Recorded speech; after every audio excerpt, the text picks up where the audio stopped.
Hello guys. तो आज हम पढ़ेंगे ओरिजिन ऑफ यूनिवर्स के बारे में और साथ ही साथ देखेंगे बिग बैंग थ्योरी क्या है। बिग बैंग थ्योरी के बारे में आपने बहुत बार पहले सुना होगा अपने लाइफ में, बट इसके बारे में जैसे आज मैं आप सभी को बताने जा रहा हूं, इससे जो आपका कंसेप्ट है और भी ज्यादा क्लियर हो जाएगा। आज हम देखेंगे कि यूनिवर्स कैसे बना, साथ ही साथ हम देखेंगे कि गैलेक्सीज कैसे बने, हम किस गैलेक्सीज में रहते हैं, हमारा सबसे निकटतम गैलेक्सी कौन है। सारी चीज के बारे में आज हम डिटेल में डिस्कस करेंगे। मैं हूं ऋषभ प्रसाद, आपकी मंजिल के सफर में आप सबका स्वागत करता हूं। तो चलिए शुरू करते हैं। बिग बैंग थ्योरी, इसका जो कंसेप्ट था सबसे पहले दिया गया था जॉर्ज लेमन तेरे के द्वारा। इसको आप अच्छे से याद रखिएगा। जो क्या थे, एक ईसाई पादरी थे, यानी कि प्रीस्ट थे, जो एक चर्च में क्या करते थे, पूजा पाठ करने का काम करते थे, प्रीस्ट थे। तो सोचिए अभी और उस समय के प्रीस्ट में कितना एक अंतर आता था, जो इतने बड़े बड़े कंसेप्ट को देते थे जिससे यूनिवर्स बना, बिग बैंग थ्योरी। इन्होंने इस जो थ्योरी था इसे तीन टोटल स्टेजों में बांटा, तीन स्टेजों में बांटा। सबसे पहला स्टेज जो बिग बैंग थ्योरी का था, उसमें उन्होंने कहा कि एक क्या था, एक टाइनी बॉल था, जो सिंगल एटम, एक बॉल के बराबर एक क्या था, एक एटम था, जिसका डेंसिटी बहुत ही ज्यादा हाई था। उनका कहना था कि अगर आप इतना ज्यादा वहां पे डेंसिटी था कि वहां से आप अगर एक चम्मच मिट्टी उठा के लाते हैं और उसको आप अर्थ में रखते हैं तो लगभग 8 हाथियों के बराबर उसका वजन होगा। तो आप सोच ही सकते हैं कि उस टाइनी बॉल का डेंसिटी कितना ज्यादा हाई होगा। ये उनका कहना स्टेज 1 में था। दूसरे स्टेज में उन्होंने कहा कि ये जो टाइनी बॉल था, लगभग 13.7 बिलियन ईयर एगो ये क्या हुआ, ब्लास्ट किया। इसको आप अच्छे से स्टेज 2 में याद रखिएगा। 13.7 बिलियन ईयर एगो क्या हुआ, ये टाइनी बॉल जो था ये एक्सप्लोड किया, और एक्सप्लोड करके एक दूसरे से दूर जा रहे थे और फैलने लग गया, जैसे कि आप इस पिक्चर में देख पा रहे होंगे। ये टाइनी बॉल यहाँ पे ब्लास्ट होने के बाद आए पार्टिकल्स इनके, उसके बाद क्या हुए, वो एक दूसरे से दूर दूर जाने लग गए। ये सेकंड स्टेजों में हुआ। और ये लगभग यहाँ पे तो आपको 4 दिख रहे हैं ऐसे एटम, ऐसे करोड़ों अरबों टुकड़ों में बटे। कितने में बटे, करोड़ों अरबों टुकड़ों में। और हर एक टुकड़ों को हमने क्या का नाम दिया, गैलेक्सी का नाम दिया। क्या का नाम दिया, गैलेक्सी का नाम। इसको अच्छे से याद रखिएगा, हर एक टुकड़ों को हमने गैलेक्सी का नाम दिया। तो आप देख सकते हैं कि एक टाइनी बॉल से करोड़ों अरबों टुकड़ों में बटा और हर एक टुकड़ा एक गैलेक्सी बना। और हर एक गैलेक्सी के अंदर फिर करोड़ों अरबों तारे होते हैं, जिसके बारे में हम आगे डिस्कस करेंगे। तो सेकंड स्टेज में हमने देख लिया कि क्या हुआ, वो एक्सप्लोड हुआ। और थर्ड स्टेज में उन्होंने कहा कि इसका जो टेम्परेचर था गैलेक्सी सबका, इसका टेम्परेचर और पूरे यूनिवर्स का टेम्परेचर जो था वो ड्रॉप करना स्टार्ट हुआ। लगभग ये कितने थे, 4500 केल्विन इसका टेम्परेचर था, जो धीरे धीरे धीरे धीरे करते करते कम होने लगा। और आस्ते आस्ते ये जो हमारा पूरा यूनिवर्स था ये ट्रांसपेरेंट होने लग गया, हमारे गैलेक्सी बनने लग गया, जिसपे धीरे धीरे धीरे धीरे लाइफ या बाकी सारी चीज फॉर्म करना स्टार्ट किए। तो 3 स्टेज हमने देख लिया। पहला स्टेज में क्या था, एक सिंगल एटम टाइनी बॉल था। दूसरे स्टेज में हमने देखा क्या क्या इसने एक्सप्लोड किया 13.7 बिलियन ईयर एगो। और थर्ड स्टेज में क्या देखिए हमने कि इसका टेम्परेचर जो था वो ड्रॉप करना शुरू किया, और जो हमारा यूनिवर्स था वो विजिबल होने लग गया। ये कंसेप्ट आपको थोड़ा कठिन लग रहा होगा, जिसे इजी करने के लिए मैं और एक अच्छे एग्जांपल का हेल्प लेता हूं, जिससे आपका पूरा जो कंसेप्ट है वो क्लियर हो जाएगा। ये मान लीजिए ये एक जो क्या है, मोतीचूर के लड्डू आपने देखे ही होंगे और खाए भी होंगे, जिसको हम एक सिंगल एटम के रूप में ले लेते हैं। क्या ले लेते हैं, सिंगल एटम के रूप में ले लेते हैं, और इसको क्या करते हैं, जमीन पे जोर से पटकते हैं। जब इसको हम जमीन पे जोर से पटकेंगे तो ये छोटे छोटे क्या होंगे, एटम में डिवाइड होना स्टार्ट हो जाएंगे।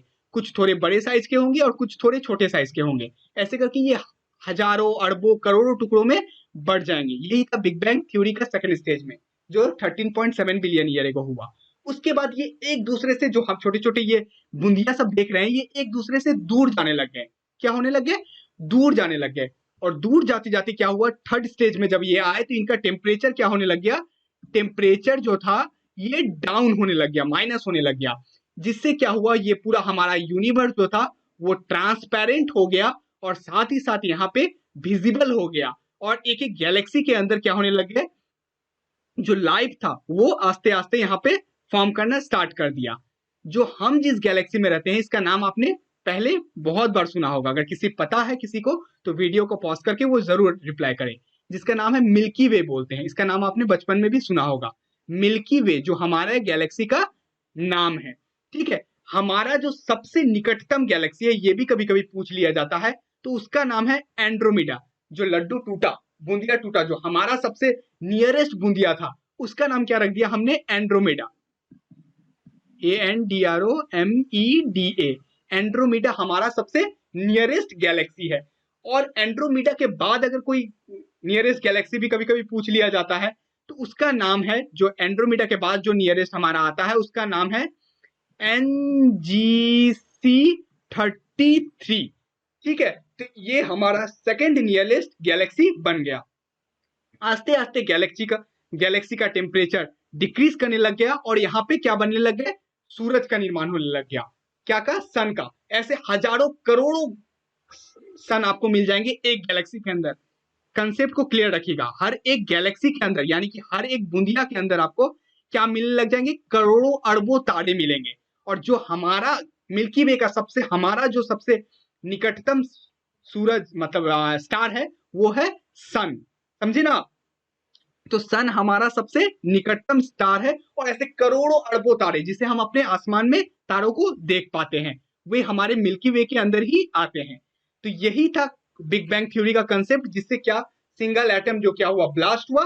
ब्लास्ट होने के बाद वो छोटे छोटे टुकड़ों में बटा, और छोटे छोटे टुकड़े जो थे क्या हुए? गैलेक्सी में बने। टेम्परेचर डिक्रीज किया, वहां सूरज का निर्माण होने लग गया, और धीरे धीरे वहां पे लाइफ पॉसिबल हुआ। अब किस तरीके से वहां पे सूरज का फॉर्मेशन हुआ, जिसके बारे में हम आगे देखेंगे कि किस तरीके से स्टार का फॉर्मेशन होता है। उसके बाद एडविन हबल 1920 में उन्होंने एक कंसेप्ट दिया बिग बैंग थ्योरी को लेकर। उन्होंने समझाया इस बलून के माफिक से बिग बैंग थ्योरी को। अब इसको हम डिटेल में थोड़ा देख लेते हैं क्या बताया उन्होंने। उन्होंने सबसे पहले एक बलून को पकड़ा। बलून को पकड़ने के बाद उसमें कुछ स्पॉट किया। पहले आप देख पा रहे हैं यहाँ पे कुछ व्हाइट व्हाइट टाइप के उन्होंने स्पॉट को लगाया। ठीक है, जैसे कि क्या हुआ, जिसको एक गैलेक्सी के रूप में उन्होंने दिखाने की कोशिश की। उसके बाद उसमें हवा भरना स्टार्ट किया। जब उन्होंने हवा इसमें भरना स्टार्ट किया, तो ये बहुत ही अच्छे एग्जाम्पल को शो किया कि जिस तरीके से क्या हुआ था, एक गैलेक्सी दूसरे गैलेक्सी से दूर जा रहे थे, जो आज भी at present big bang theory के होने के 13.7 बिलियन ईयर्स बाद भी ये हो रहा है। अभी भी ये कंटिन्यू है कि एक गैलेक्सी दूसरे गैलेक्सी से दूर जा रहे हैं। नहीं पता कौन सा फोर्स इसमें काम कर रहा है, बट कोई फोर्स तो काम कर रहा है जो एक दूसरे को खींच रहा है, दूर खींच रहा है। तो उन्होंने इस बेलून का उपयोग करके बहुत अच्छी तरीके से समझाने की कोशिश की। आप देख पा रहे हैं जैसे जैसे उसमें हवा भर रहे हैं, वो एक दूसरे से दूर चला जा रहा है, जैसे कि इस पिक्चर में भी दिखाया गया है। जॉर्ज लेमेंटेरे ने भी जो बात को कहा था, तो एक दूसरे से दूर जा रहा है। तो ये बहुत ही अच्छा एग्जाम्पल था जिससे हमने बिग बैंग थ्योरी को समझा। बट इसके कुछ ड्रॉबैक थे। क्या ड्रॉबैक थे? इसमें हम देख रहे हैं कि एक गैलेक्सी दूसरे गैलेक्सी से दूर जा रहा है। ठीक है, जैसे यहाँ पे कम दूर है, यहाँ पे कम दूर है, बट यहाँ पे दूर हो गया है। जो यहाँ पे भी शो कर रहा है कि एक गैलेक्सी दूसरे गैलेक्सी से दूर जा रहा था, यहाँ पे भी दूर जा रहा था। तो इसमें क्या क्रिटिसिज्म इसका आ गए? इसके क्रिटिसिज्म ये आ गया, जो यहाँ पे आप देख रहे हैं कि व्हाइट बॉल छोटा सा है, ये व्हाइट बॉल का भी जो आकार है ये बड़ा हो रहा है, यानी कि गैलेक्सी बड़ा हो रहे हैं एडविन हबल के द्वारा, जो उन्होंने थ्योरी दिया।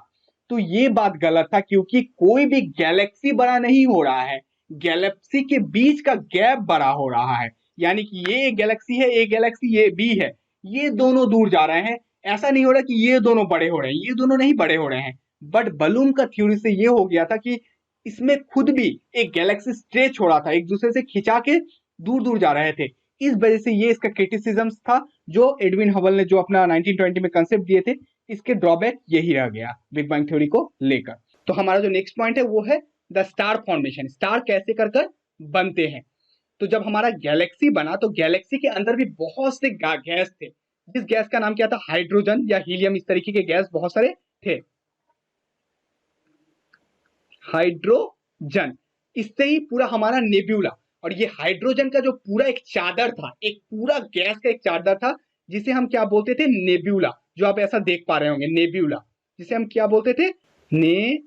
नेब्यूला। नेब्यूला।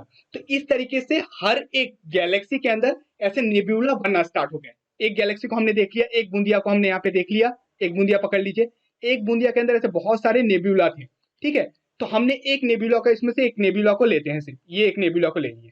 जो नेब्यूला क्या हुआ, जिसमें हाइड्रोजन बहुत ज्यादा था, हीलियम बहुत ज्यादा था, वो एक जगह में आना शुरू किया, जमना शुरू किया, या एक जगह में कंपैक्ट होना शुरू किया। जैसे जैसे टेम्परेचर डिक्रीज करने लग गया, ये और ज्यादा कंपैक्ट होने लग गया।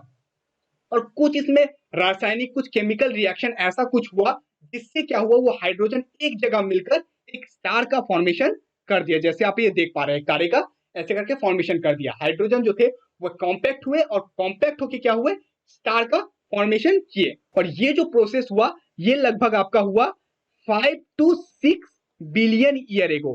कितना? 5 to 6 बिलियन ईयर एगो ये प्रोसेस हुआ, जब ये एक नेब्यूला स्टार में फॉर्मेशन कन्वर्ट करने लग गया। तो हर एक गैलेक्सी के अंदर ऐसे बहुत से नेब्यूला थे, बहुत से हाइड्रोजन और हीलियम के चादर थे, जो धीरे धीरे क्या होने लग गए, जमने लग गए और करोड़ों अरबों तारों को फॉर्मेशन होने लग गया। जैसे हम रात के समय बाहर जाते हैं और आसमान में अगर हम देखते हैं तो हम बहुत से अनगिनत करोड़ों अरबों तारों को देख पाएंगे।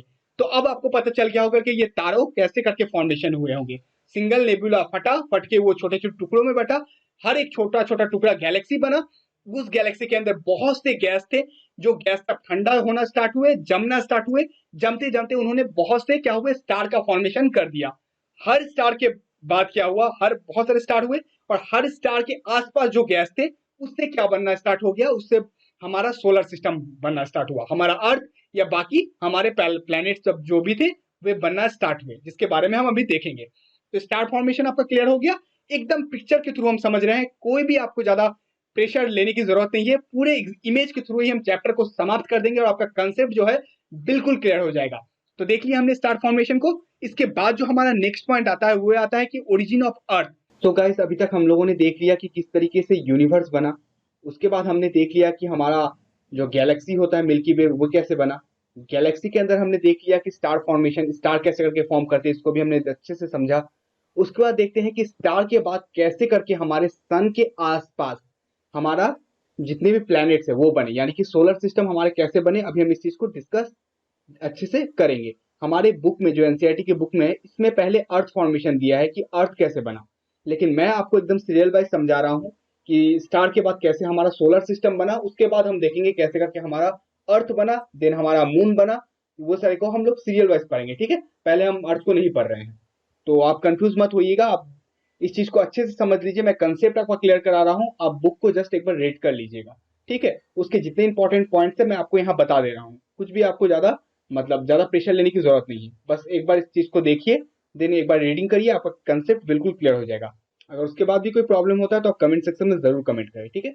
तो हम देखेंगे फॉर्मेशन ऑफ प्लैनेट, कैसे करके प्लैनेट बना। सबसे पहले हमने तो ये देख लिया कि किस तरीके से यहाँ पे स्टार बनता है, क्योंकि गैस जो होता है एक जगह में कंडेंस होता है, एक जगह में जमा होता है। जो नेब्यूला यानी कि जो गैस का चादर, जिसको हम नेब्यूला बोलते थे, पिछले वाले हमने स्लाइड में देखा। इस तरीके के नेब्यूला से हमने क्या देखा कि वो तारों में कन्वर्ट हो जाता है, जिसमें हाइड्रोजन और हीलियम बहुत ज्यादा मात्रा में रहते हैं, ठीक है। तो उस तरीके से जो हमारा भी सोलर सिस्टम में सेम वही हुआ।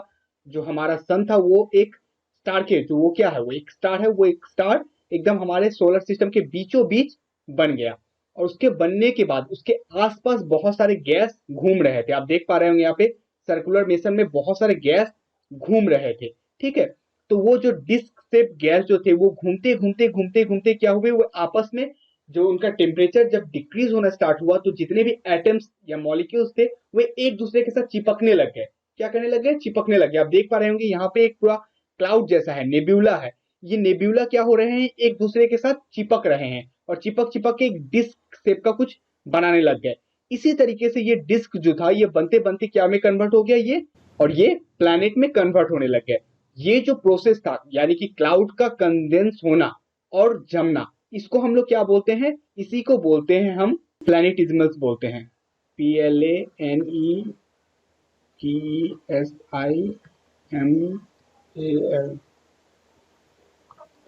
प्लैनेटिज्मल। तो इसी प्रोसेस से क्या हुए, क्लाउड जमते रहे और जमते जमते हुए प्लैनेट का फॉर्मेशन करते रहे। इस तरीके से हमारे सोलर सिस्टम में टोटल कुल 8 प्लैनेट बन गए। जैसे आप यहाँ पे देख पा रहे होंगे सन बीच में है और सन के बीच में जितने भी क्लाउड थे जो डिस्क शेप में घूम रहे थे, वे घूमते घूमते घूमते घूमते जमने लग गए और जमते जमते उन्होंने प्लैनेट का फॉर्मेशन कर दिया। तो इन तीनों प्रोसेस को आप याद रखिएगा। पहला क्या था, वो क्लाउड के शेप में आसपास घूम रहे थे, पहले वो क्लाउड ही थे, ठीक है, नेब्यूला थे। नेब्यूला सब जो होने लगे, जो सूरज के आसपास घूम रहे थे, वो आस्ते आस्ते क्या बन गए, डिस्क शेप में बनने लग गए। क्या में बनने लग गए? जो नॉर्मल क्लाउड था वो डिस्क शेप में ढल गए, ठीक है, एक रिंग रिंग टाइप के बन गए। और देन थर्ड प्रोसेस में क्या हुआ कि ये जम के एक प्लैनेट को ही फॉर्मेशन कर दिए। तो इस तरीके से हमारा फॉर्मेशन ऑफ प्लैनेट हुआ, ठीक है। तो कुल जो हमारे सोलर सिस्टम में 8 प्लैनेट है, इनको अच्छे से हमें देखना जरूरी है। जो हमारा middle of the solar system है, जो हमारा गार्जियन है, उनको हम क्या बोलते हैं, सन, जो एक तरीके का क्या है, ये भी एक स्टार है। हमने देख लिया स्टार के फॉर्मेशन को। उसके आसपास टोटल 8 प्लैनेट है। कौन कौन? मरकरी, वेनस, अर्थ, मार्स। फिर आपको यहाँ पे बहुत सारा एस्टेरॉयड दिख रहे होंगे। यहाँ पे क्या है, रिंग ऑफ स्टोन भी कह सकते हैं, या रिंग ऑफ एस्टेरॉयड भी इसको हम कहते हैं। ठीक है, क्षुद्र ग्रह हिंदी में कहते हैं। इसका एक चेन है जिसमें बहुत बड़े बड़े पत्थर, बहुत यानी कि अर्थ से भी बड़े बड़े कुछ शेप के पत्थर है, कुछ छोटे हैं, हर शेप के यहाँ पे पत्थर क्या कर रहे हैं, घूम रहे हैं एक चेन के जैसे। ठीक है, मैग्नेटिक फील्ड इनका बन गया, ये यहाँ से बाहर नहीं निकलते, और कभी कभी जो निकलते हैं तो अर्थ में जब घुसते हैं तो हम उसको क्या बोलते हैं, टूटता हुआ तारा। अब बोलते हैं मांगो मांगो, कुछ भी मांगना है मांग लो।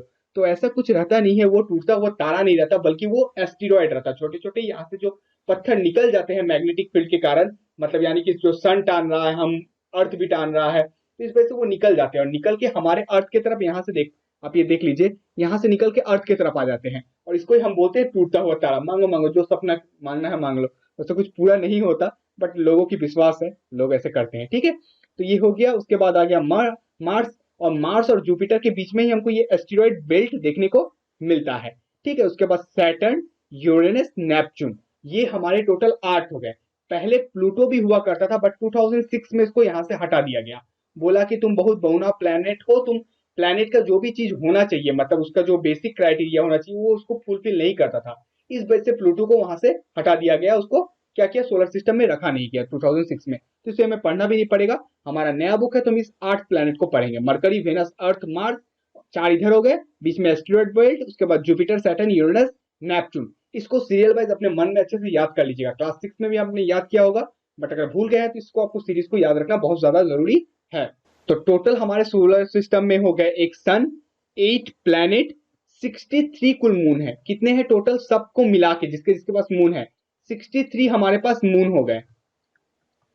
ठीक है, बाकी एस्टेरॉयड, मीटेरॉयड, ये हमें पता है। एस्टेरॉयड जो पता है आपको, यहाँ पे घूम रहा है, ये हो गया।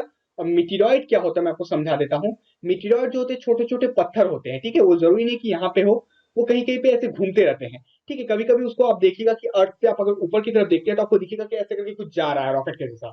ठीक है, उसका शेप ऐसा होता है, मैं बना देता हूँ, ऐसे पत्थर होता है और इस टाइप का होता है। उसका टेल होता है ऐसा बड़ा सा, ठीक है, जिसके अंदर बहुत सारा पत्थर, ऐसा रॉकेट जैसा आपको कुछ जाता हुआ दिखेगा। वो क्या होते हैं, वो मीटेरॉइड्स होते हैं। ठीक है, मीटेरॉइड्स होते हैं वो कहीं कहीं घूमते रहते हैं, वो बकलोल जैसा, मैंने एकदम उसका अपना मर्जी में जैसा होते हैं, कुछ कुछ बच्चे अपने मर्जी से घूमते रहते हैं, उसी तरीके से मीटेरॉइड्स भी सोलर सिस्टम में घूमते रहते हैं। तो कभी कभी अचानक वो जब अर्थ के ऊपर से जाते हैं तो हमें दिखने लग जाता है। ठीक है, या अर्थ के एटमोस्फेयर में घुस के जब निकलते हैं तो उसमें आग लग जाता है, इस वजह से वो दिखता है चमकीला। तो उसको हम क्या बोलते हैं, मीटेरॉइड्स बोलते हैं। और एस्टेरॉयड जो होता है, ये बेल्ट में एस्टेरॉयड, आपको ये पत्थर सब दिखेंगे। ठीक है, बात समझ गए ना।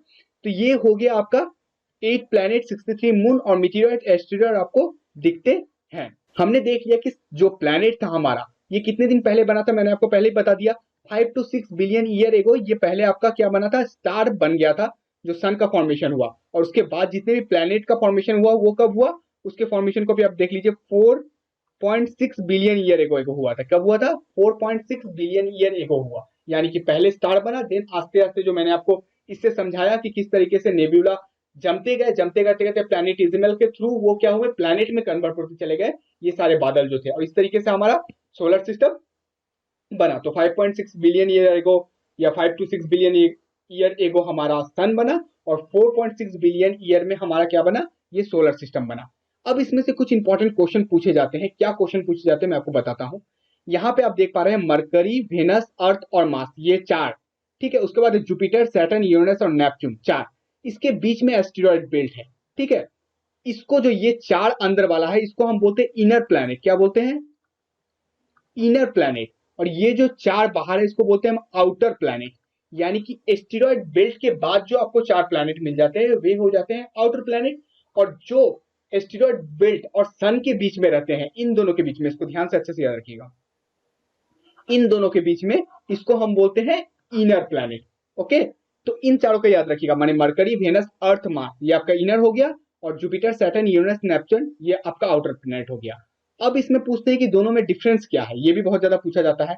इसमें डिफरेंस मेजर जो है, ये 4 जो प्लैनेट देख रहे हैं, ये है रॉकी प्लैनेट। क्या है, रॉकी। इसमें बहुत ज्यादा पत्थर है, रॉक टाइप से बने हुए हैं। बट अगर आप आउटर प्लैनेट को देखते हैं तो ये चारों जो आपके प्लैनेट है, ये चारों क्या है, गैसियस प्लैनेट है। इसमें कोई भी रॉक की मात्रा नहीं है, बल्कि इसमें पूरे गैस से बने हुए हैं। हीट, हाइड्रोजन, हीलियम या अलग अलग तरीके के गैस के कारण ये अलग अलग टाइप के कलर भी इनके हो जाते हैं, और ये पूरे तरीके से गैस से बने हैं। तो मेजर डिफरेंस हमने देख लिया कि ये क्या हो गया, इसको हम इनर प्लैनेट बोलते हैं, इसको आउटर प्लैनेट बोलते हैं। ये रॉकी प्लैनेट है, ये गैसियस प्लैनेट है, ये छोटा है, स्मॉलर इन साइज, और ये बिगर इन साइज। ये तीन डिफरेंस हमने देख लिया। क्या है, जो ये छोटे जितने भी ये प्लैनेट है, यानी कि इनर प्लैनेट, मरकरी, वेनस, अर्थ, मार्स, ये चारों क्या है, बहुत छोटे हैं।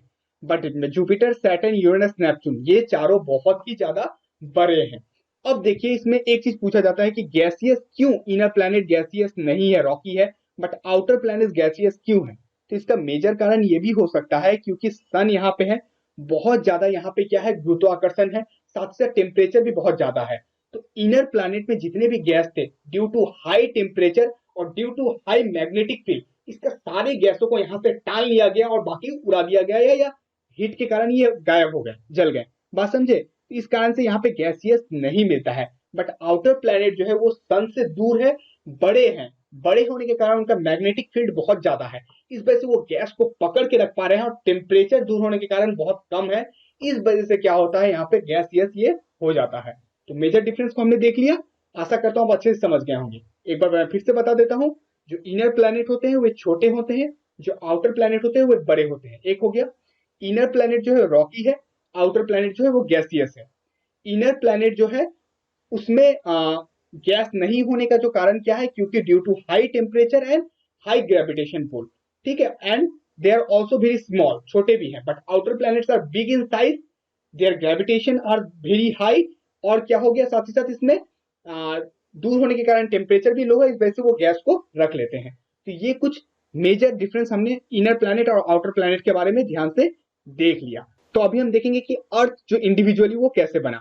जैसे हम जान चुके हैं कि नेबुला के थ्रू वो ठंडा होने के कारण प्लैनेटिज्म से वो बना है, बट हम अभी अर्थ को इंडिविजुअली एक बार पढ़ेंगे। जो साइंटिस्ट ने अर्थ के लिए क्या क्या हाइपोथेसिस दिया, या क्या थ्योरी थे उनकी कि अर्थ कैसे करके बना, उसके बारे में हम देखते हैं। ठीक है, जो ओरिजिन ऑफ अर्थ को लेकर सबसे पहला जो थ्योरी दिया गया होता है, ये बहुत ज्यादा आपसे पूछता है, क्या था, नेबुला हाइपोथेसिस, जिसके बारे में मैं अभी आपको समझा चुका हूं। अब नेबुला हाइपोथेसिस की क्या था, इसको मैं समझाता हूं। सबसे पहले इसको दिया किसने था, इमैनुअल कैंट ने। इस जो साइंटिस्ट है इसका नाम अच्छे से याद रखिएगा, इमैनुअल कैंट। इन्होंने अपने थ्योरी में नेबुला हाइपोथेसिस के बारे में बोला था। उन्होंने क्या बोला था, जो बात मैं अभी बता चुका हूं कि गैसियस एक क्लाउड था जिसे हम नेबुला के नाम से दिए थे, जो जहाज से कंडेंस होना शुरू हुआ, जिसके बीच में क्या बन चुका था, स्टार बन चुका था, और आसपास के गैस सिगार शेप में घूमने लग गए। सिगार शेप जो होता है मेनली इस टाइप का शेप को बोलते हैं, ठीक है, सिगार शेप में वो घूमने लग गए, और घूमते घूमते घूमते घूमते कंडेंस होने लग गए, और कंडेंस होते होते उन्होंने क्या किया, प्लैनेट को फॉर्म कर दिया। तो नेबुला हाइपोथेसिस में इमैनुअल कैंट ने यही थ्योरी को दिया था। तो नेबुला हाइपोथेसिस आपके पूछे जाते हैं, इसको अच्छे से अपना कंसेप्ट को क्लियर रखिएगा। उसके बाद जो लाप्लास था, इसी थ्योरी को 1796 में इसको रिवाइज किए थे, और इसको और अच्छे से बताए थे कि किस तरीके से ये हुआ था। ठीक है, तो कुछ नहीं बल्कि जो इमैनुअल कैंट का थ्योरी था, इसको और सा मक्खन वक्खन लगा के, बटर वटर लगा के आपको पेश किया गया था, और कुछ एक्स्ट्रा इसमें था नहीं। तो लाप्लास के द्वारा इस थ्योरी को रिवाइज किया गया था 1796 में। तो इसको भी आप अच्छे से याद रखिएगा। उसके बाद देखिए, और भी दो चीज इसके बारे में और भी थ्योरी थे, जो बहुत सारे साइंटिस्ट को लगा कि नहीं, इमैनुअल कैंट ने अच्छा नहीं दिया था, तो उन्होंने क्या किया, अपना थ्योरी खुद पेश कर दिया। बट होते ना कि कुछ कुछ लोग, कुछ भी साइंटिस्ट कुछ भी बोल के चले गए, बट ये सब थ्योरी सही नहीं थे। मैं बट आपको बताना जानना जरूरी है, तो मैं आपको दिखा देता हूँ। बट इमैनुअल कैंट का ही नेबुला हाइपोथेसिस जो था वो रिलायबल था। ठीक है, जो 1990s में चैम्बरलिन एंड मॉल्टन, ये दो साइंटिस्ट थे, ठीक है, उन्होंने अपना ही कुछ कंसेप्ट दे दिया, जो मन में आया ना भाई, उसका ऐसा है तो मैं ऐसा बना दूं। अब ऐसा नहीं होता ना भाई, अपना मन से कुछ भी बोल दे। तो उन्होंने क्या बोला था कि एक तो हमारा जो सन था, नेबुला के ठंडा के होने की वजह से एक सन बना था जिसके आसपास बहुत सारे गैस थे। उनके मुताबिक ऐसा कहना था कि चैम्बरलिन एंड मॉर्टन के हिसाब से कि और एक पास से एक सन, या और एक ऐसा जो गैलेक्सी जो हमारे क्या हुए, मिल्की वे के पास से बिल्कुल गुजरने के कारण क्या हुआ, इसका और इसका ग्रेविटेशन दोनों एक दूसरे को टानने की कोशिश कर रहा था। जो पड़ोसी से जा रहा था, यानी कि यह पिक्चर में आप देख पा रहे होंगे, जो पड़ोसी से जा रहा था, इसने क्या किया, इसके ग्रेविटेशन को बहुत ज्यादा टाना, और टानने के कारण इसमें से कुछ कुछ पार्टिकल बाहर निकल गए, और बाहर निकल के क्या हुआ, घूमने लग गए। ये तो इधर से टानते हुए चला गया, बाहर की तरफ चला गया, बट इसने जो टाना था, जो चीज निकला तानने के कारण जो चीज इस सूरज के पास से, सन के पास से जो निकला था चीज, वो इसके आसपास घूमने लग गए थे। ठीक है, और इस तरीके से वही ठंडा होके प्लेनेट बने। बट ये बहुत ज्यादा रिलायबल नहीं था, आपको बहुत ज्यादा इसमें जानने की जरूरत नहीं है, आप नेबुला हाइपोथेसिस पे ही काम करिए। तो sir James Jeans and later, जो इसको बाद में फिर किया गया था, हेरोल्ड जेफरी के द्वारा इस कंसेप्ट को और थोड़ा मक्खन लगा के पेश किया गया, जिसका नाम बाद में रखा गया था बाइनरी थ्योरी। क्या? बाइनरी। बट बाइनरी थ्योरी भी जो था रिलायबल नहीं था, जो कि बात बताया गया था कि एक सन पहले से था, उसके पास से एक गैलेक्सी गुजरा, जिसके अट्रैक्शन के कारण इसमें से कोई चीज निकला और निकलने के कारण इसके आसपास घूमते हुए रह गए, जिसको हम प्लेनेट का नाम दिए। बट ये मैंने जो कह रहा हूँ कि ये रिलायबल नहीं था, ये इतना चला नहीं। लेकिन जो ओरिजिन ऑफ द अर्थ में जो हाइपोथेसिस था और लैपलेस ने उसको रिवाइज किया था, ये 1796 में। तो 1950 में ऑटो सेजमिट और ये दूसरे साइंटिस्ट थे कार्ल वेजास्कर, इन दोनों साइंटिस्ट ने नेबुला हाइपोथेसिस को और अच्छी तरीके से पेश किया और भी एविडेंस प्रूव किया कि जो इस तरीके से क्लाउड ठंडा होके जो सिगार शेप में आया, देन प्लैनेट का फॉर्मेशन हुआ और उसके बाद उससे ही अर्थ का फॉर्मेशन हुआ, ये बिल्कुल रिलायबल था और इसको ही बाद में क्लीन चिट मिला और इस चीज को बच्चों को हमें मैंने आप सभी को पढ़ाया जाता है। तो इस थ्योसिस को अच्छे से याद रखिएगा। इस तरीके से हमारा अर्थ बना, जैसे कि हमने इस सोलर सिस्टम में देखा किस तरीके से क्लाउड ठंडा होने की वजह से बाकी प्लैनेट बने थे, सेम उसी तरीके से हमारा अर्थ भी बना। अब जो हमारा नेक्स्ट पॉइंट आता है वो आता है मून, जिसके बारे में हम अपने अगले पार्ट में अच्छे से डिस्कस करेंगे।